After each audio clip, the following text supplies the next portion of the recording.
بسم اللہ الرحمن الرحیم۔ السلام علیکم ورحمۃ اللہ وبرکاتہ۔ رات کو سونے سے پہلے زندگی میں صرف ایک بار یہ تسبیح کر لو، میری گارنٹی ہے کہ صبح اٹھتے ہی سارا دن آپ کو غیب سے ڈھیروں پیسے ملتے رہیں گے اور ہر کوئی آپ کا ادب کرے گا، آپ خود بھی حیران رہ جاؤ گے۔ محترم ناظرین اور سامعین، رات کو بستر پر جانے سے پہلے یعنی رات کو سونے سے پہلے اللہ پاک کا صرف ایک نام پڑھ لو، پھر اگلے دن دیکھو گے سارا دن ہی آپ کو غیب سے پیسے ملتے رہیں گے اور دن بھر پوری مخلوق آپ کے ساتھ ادب سے پیش آئے گی انشاءاللہ۔ مگر میرے اس وظیفے پر یقین صرف وہی لوگ کریں گے جو خود ہی اس کو پڑھ لیں گے اور اس وظیفے کو کریں گے انشاءاللہ۔ آپ کو بے پناہ مال و دولت ملے گی اور آپ کے تمام مسئلے دیکھتے ہی دیکھتے حل ہو جائیں گے، کیونکہ اللہ پاک کی ذات بہت نوازنے والی ہے اور اللہ پاک کی ذات بہت رحیم ہے، وہی رحمان ہے۔ دنیا میں بھی ہم پر رحمت کرتی ہے اور انشاءاللہ آخرت میں بھی ہم پر رحمت ہی کرے گی۔ ایک حدیث کا مفہوم ہے کہ حضرت عبداللہ بن عباس رضی اللہ تعالیٰ عنہ سے روایت ہے کہ آپ صلی اللہ علیہ وسلم نے فرمایا، اللہ تعالیٰ نے فرشتوں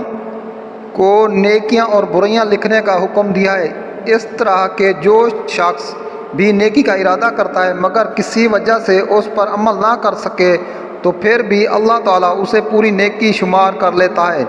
اور جو شخص اس نیکی کے ارادے پر عمل بھی کر دے تو اس کے حساب میں ایک نیکی کے بدلے 10 نیکیاں لکھ جاتی ہیں، بلکہ بعض اوقات تو 700 نیکیاں لکھی جاتی ہیں، جبکہ بعض مرتبہ تو اس سے بھی زیادہ لکھی جاتی ہیں۔ لیکن اس کے برعکس جو شخص برائی کا صرف ارادہ کرے مگر کسی برائی کی وجہ سے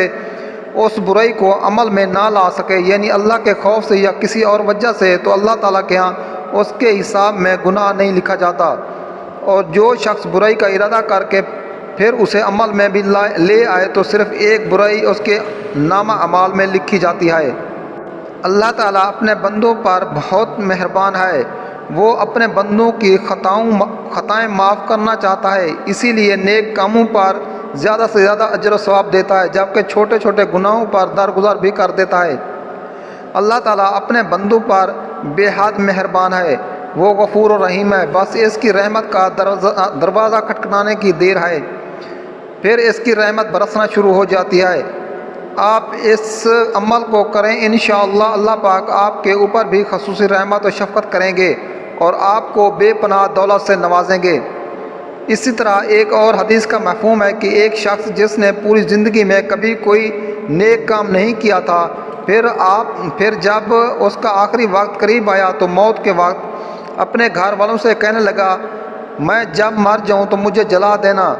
کچھ راکھ جنگل میں ڈال دینا اور کچھ دریا میں بہا دینا، کچھ راکھ آندھی میں اڑا دینا،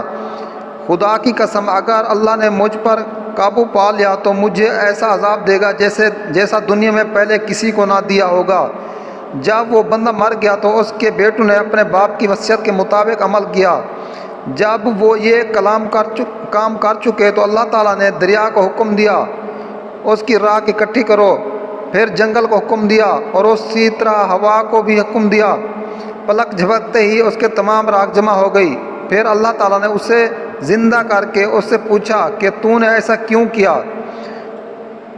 اس نے عرض کیا، پروردگار یہ سب میں نے تیرے خوف سے کیا اور تو یہ بات خوب جانتا ہے۔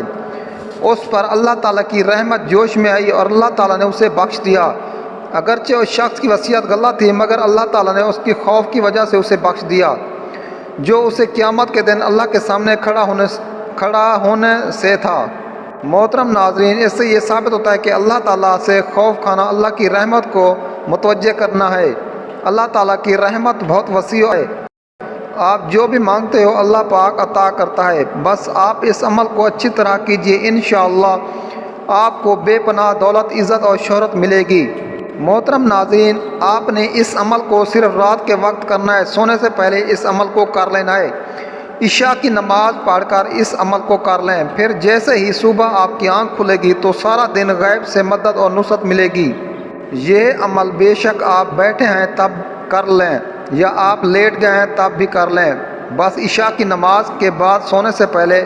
اس عمل کو کر لیں، جیسے ہی آپ کی آنکھ کھلے گی سارا دن دولت اور عزت ملتی رہے گی۔ یہ عمل ابھی میں آپ کو بتاؤں گا، آپ نے اپنی جگہ سے اٹھنا، اسی جگہ پر بیٹھے بیٹھے آپ نے اس عمل کو کر لینا ہے۔ صرف آپ نے 8 سے 10 منٹ ہی لگیں گے۔ اس پورے عمل کے دوران احتیاط صرف یہ ہے کہ آپ نے بولنا نہیں ہے، بس خاموشی کے ساتھ اس عمل کو مکمل کرنا ہے، پوری توجہ کے ساتھ کرنا ہے اور کامل یقین کے ساتھ کرنا ہے۔ کوئی مرد، عورت، بچہ یا پھر بوڑھا غرض کوئی بھی اس عمل کو کر سکتا ہے، اس میں کوئی پابندی نہیں ہے۔ اس کے علاوہ اگر آپ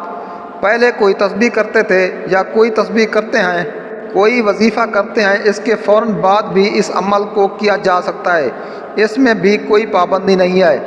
وہم میں نہیں پڑنا کہ ایک وظیفے کے بعد دوسرا وظیفہ کرنے سے شاید کوئی نقصان تو نہیں ہوتا،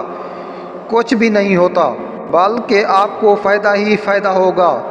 سب سے پہلے آپ نے اعوذ باللہ من الشیطان الرجیم بسم اللہ الرحمن الرحیم پڑھنی ہے۔ اس کو آپ نے 11 مرتبہ پڑھنا ہے۔ آپ نے اعوذ باللہ من الشیطان الرجیم بسم اللہ الرحمن الرحیم دونوں کو ایک ساتھ پڑھنا ہے۔ آپ نے یہ 11 بار پڑھنا ہے اور اس کے بعد آپ نے 11 مرتبہ درود پاک پڑھنا ہے اور اس کے بعد آپ نے 80 بار بسم اللہ الرحمن الرحیم پڑھنا ہے